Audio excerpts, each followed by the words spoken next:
کۆبوونەوەی پێکهاتەوە کوتلەکانی پارێزگای کەرکووک بۆ گەیشتن بە ڕێکەوتن لەسەر دابەشکردنی پۆستە ئیدارەکانی ئەو شارە بەردەوامە و دوای چەندین کۆبوونەوەش تاکو ئێستا وتوێژەکان هیچ ئەنجامێکیان نەبووە. عەرەب و تورکمانەکان سەرباری ئەوەی لە دوای 16 ئۆکتۆبەرەوە زۆربەی دەسەڵاتەکانیان گرتوۆتە دەست، بەڵام پێیان وایە نابێت هیچ پێکهاتەیەکی تری کەرکووک دەسەڵاتی لە نەتەوەیەکی تری شارەکە زیاتر بێت. هەر بۆیە دەڵێن دەبێت بە ڕێژەی لە 132 بۆ هەریک لە کورد و عەرەب و تورکمان و لە 104 بۆ کەمینەکانی کەرکووک لە کاتی دابەشکردنی دەسەڵاتەکان دیاری بکرێت.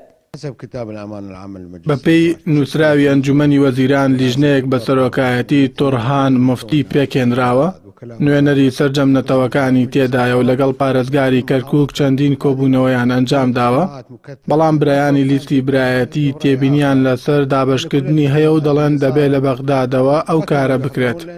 کەرکووک لە 3 پێکهاتەی سەرەکی پێکهاتووە دەبێت بە ڕێژەی لە 132 بۆ هەر نەتەوەیەک دیاری بکرێت، ناکرێت نەتەوەیەک لە نەتەوەیەکی تر زیاتری هەبێت و دەست ڕۆشتووتر بێت، چونکە پێشتر ئەوەی لە کەرکووک هەبووە سەرکەوتوو نەبووە، بۆیە دەمانەوێت بە پێی نەتەوەکان دەسەڵات دابەش بکرێت، کەرکووک لەو قەیرانە ڕزگار بکەین.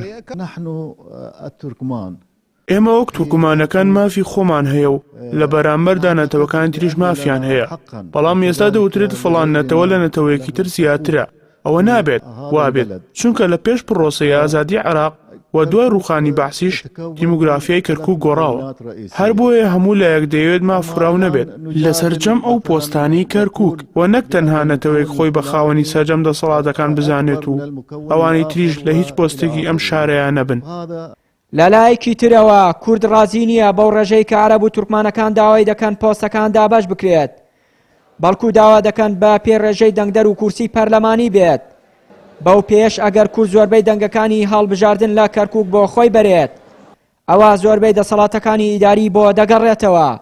ئەوەی لێرە دەکرێت ئێستا لە دەرئەنجامی ئەوەیەکەوە لیستی برایەتی هەمویان لێرە نین و لە بەغا ئەسپی خۆیانیان تاو داوە بۆ ئەوەی بتوانن لەم فەراغە سیاسی و ئەمنی ناو شاری کەرکووک سوود وەرگرن و بۆ ئەوەی مەناسبەکانی خۆیان دابەش بکەن و بە ئارەزوی خۆیان پۆستەکان دیارەکەن بۆ خۆیان چ عەرەب چ تورکمان.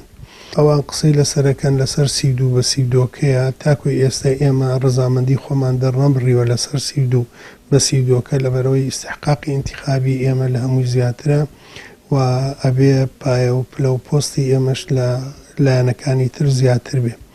بەڵام تاکوی ئێستا تورکمان بۆ خۆی پۆستی دا دیاری کردووە و ئەگەر توانی بێتی بە هێزی حەشدی شعبی شتی بۆ خۆی کردووە، عەرەب توانیوێتی بە هێزی عەسکەری کار بۆ خۆی بکە، بەڵام ئەوەی ماوەتەوە کووردە.